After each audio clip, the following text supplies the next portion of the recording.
I've seen so many clickbait videos on the new Halloween update in Gorilla Tag, but what if they were actually real? So I'm going to make fake Halloween update concepts like turning forest scary, making new cool cosmetics, and a new creepy ghost. But there's a super huge surprise I'm doing at the end of this video, so you'll have to wait and see. Anyways, let's start with making forest scary. And first thing, we're gonna add the background and mask out the grass to make it look orange. And once done, we're gonna select the layer we masked the grass on. Then we're gonna go to filter, camera raw filter, and now we're gonna change the hue. And there we go, we now have fall grass and it looks pretty good. Now to really get that Halloween vibe, we're gonna have to add fog. To do that, we're gonna go down here, select the top layer, and press the plus down here to make a new layer. Once we've done that, we're gonna mess around with the settings up here. And now we're gonna select our fog color. In this case, it's gonna be this kind of greenish color. Just gonna draw it like this. And to make it look even more realistic, we're gonna make a new layer again. Then go to filter, render, and clouds. And what that's gonna do is create this kind of cloudy look. But if you scale it up a little bit, it should look more like fog. And now we're gonna change the mode down here to the point where it looks good. I think color dodge looks pretty good. But now let's erase the parts we don't need. So in this case, I don't want the grass to be too foggy. And there we go. Now we're done with that. And next one, we're gonna add is a giant skull over here instead of the pumpkin. But in order to get the giant skull, we have to go in Blender. Now I don't really like how the jaw is down here, so I'm just gonna select all the faces of the lower jaw. I'm also gonna move it a bit up, and I think something like this looks pretty good. And now to add the skull into the game, we're just gonna drag and drop it in here, but it's a bit too bright right now. And to fix that, we're gonna go to image, adjustments, and brightness contrast, and just put that down a bit. And next thing we're gonna do is add a bit of cobweb up here, because I feel like that could make it more spooky. And to do that, we're gonna select the background, we're gonna make a new layer, and then mask out the spots we want to make spiderweb on. And now to actually make the spiderweb, we're gonna select the brush tool over here, put the opacity and flow all the way up, and then put the hardness a bit up. I think something like that is pretty good. And now we're just gonna draw the spiderweb and just copy and paste that all over the place. But they don't look that realistic. And to fix that, we're just gonna shade them. So get your brush tool over here, put the opacity down, and put the flow down as well. And then put hardness all the way down. Something like that looks pretty good. There we go, that looks pretty good. And another thing we could do is making the stump really destroyed. So to do that, we're just gonna mask the stump like usual. And once we're done masking, we're gonna press Ctrl J to duplicate it. Now we're just gonna start shading the stump like a lot. Now to really make it look destroyed, we're gonna cut out parts of the branches. Now to actually get rid of the branch, we're gonna press edit and content aware fill. And that should remove half of the branch. And we're now just gonna do that for the rest of the stump. And there we go. Now we just gotta shade the stump a little bit more to make it look extra realistic. There we go. I also feel like we could shade the skull a bit. Something like that looks pretty good. I also feel like I could add a blood river right here. Kind of like the pond in the Naros update, but just instead of water, it's gonna be blood. So I'm just gonna mask it out like that. Get a red brush up here and just start painting it like this and add a bit of detail. Then I'm gonna change the mode up here until it looks good. And I think that looks pretty good. But just in case, I'm gonna shade the river like this, just to make it a bit more realistic. And next thing we could do is add a coffin right here, like that. But we of course gotta shade it. Like that looks pretty good. But just to make it even more scary, I'm just gonna add some blood around it. I ended up making it look green because I feel like it stands more out. And last thing we're gonna do is add Matt the Bat up here. And there we go. I think this looks pretty good. But let's move on and make the cosmetics. And for the first cosmetic, we're gonna do a skeleton arm. I'm not gonna mask the character. There we go. And now we're gonna remove half of his arm. And what I mean by that is just completely getting rid of his arm. I'm also gonna make it like a bit chunky because his arm is gonna be like gone. I'm now also gonna add a bit of gold. I think that's pretty good. But now let's give it a bit more depth. We're gonna make a new layer. And now we're just gonna draw around it like this. And now to make it more realistic, we're just gonna have to shade it with the burn tool. And I think that looks pretty good. And now we're gonna add the actual skeleton arm. I think that's good. But we of course gotta shade it. Also gonna make sure to make it a bit dark as well. Just give it that realistic look. And just for the fun of it, I'm gonna add a bit of blood to it. Just to make it a bit more realistic. And there we go. That's the first cosmetic, which is the skeleton arm. But let's move on to the next cosmetic, which is gonna be the Scarecrow Bundle. So the first thing I'm gonna do is make this a jacket. And I'm gonna do that by masking out the shirt. And once we're done masking, we're gonna press Ctrl J, duplicate it. The shirt should be masked like this. Now, second thing I'm gonna do, I found this red pattern right here that I think could match really well with the shirt. But it doesn't look that good right now. And really, all we have to do, mask out the inside shirt like this. And then when we're done, the mask should look something like this. Now we're just gonna do the same but with the arms. Now that I'm done with the shirt, I'm gonna have to shade it a bit to make it look more realistic. And now the next thing we're gonna add is stray that's coming out of the shirt to make it look even more like a scarecrow. We now added the stray, but it doesn't look that realistic right now. And to fix that, we're just gonna have to shade it. I now added the scarecrow mask, but it doesn't look that realistic right now. So I'm gonna have to liquefy it a bit by going to filter and liquefy. And I think that looks a little bit more realistic, but I'm of course gonna shade it as well. And here's the Scarecrow Bundle, and I think it looks pretty cool. So let's move on to the next cosmetic, which is the scythe. But in order to actually get the scythe, we have to make the scythe. So I'm gonna make a new layer, put the opacity and flow all the way up, then put the smoothing a bit up as well. I'm just gonna draw a line like this. And now all we have to do is just shade the thing, and then we're done. That's literally it. I think something like this looks pretty good. But to make it look more like Gorilla Tag, we're gonna have to mask it. And there we go. I think that looks pretty good. And now let's pixelate the textures. Like under filter, pixelate, and mosaic. And there we go. That looks pretty good. So now let's make the next cosmetic, which is probably the coolest coolest cosmetic by far. And to make this cosmetic, we're gonna press this button down here, then select Hue Saturation, scroll down, press Colorize, make it this kind of green color right here. Now double click the layer, go to Inner Shadow, and select Outer Glow. So I feel like that looks pretty cool. Select both layers like this. Now put the fill down just a tiny bit. Now double click the layer again and mess with the Outer Glow setting. Now add Inner Glow, and there we go. I think that looks pretty good. I really like this phantom kind of look. But let's move on to making the ghost. And for this one, we're gonna have to be in Blender. And the first thing we're gonna do is press Shift A and add the cube. Then we're gonna position it to the arm because that's the first thing we're gonna make. And then after that, we're gonna press Tab to go in edit mode. Now we're gonna select the top face of the mesh and scale it down. Now we're gonna move the random vertices to make it look like clothes. And now we're gonna extrude the top face to build up a sleeve. And now we're gonna move the vertices to a random position to make it look like clothes. Now I'm just gonna duplicate the mesh and make a black material. And now I'm gonna make a new cube and form it out so it looks like a coat. Now I'm gonna extrude the bottom to make it really look like a Reaper. I'm also gonna extrude the top to make it have a hood. And now I'm gonna fill in the empty spaces to make it look even more like a Reaper. I'm also gonna make it more skinny because it doesn't really look like a Reaper right now. I'm also gonna make it a bit more realistic because it feels way too blocky right now. And now I'm gonna add the black material to it and make the sleeves a bit more realistic. And here's the finished Reaper. But now let's go into real Gorilla Tag Halloween update and compare it with my fake Halloween update. This is Gorilla Tag's version of the map, and this is my version of the map. And I think I won that pretty easily. Now, I did predict that this was gonna come in the shop. They also added whatever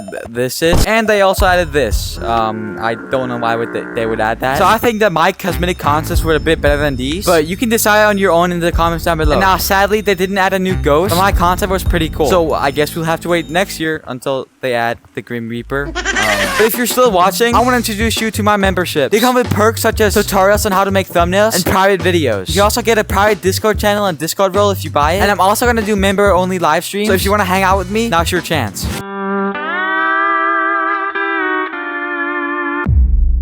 Oh, I predicted it! Unity! There's a Scarecrow outfit! I predicted it!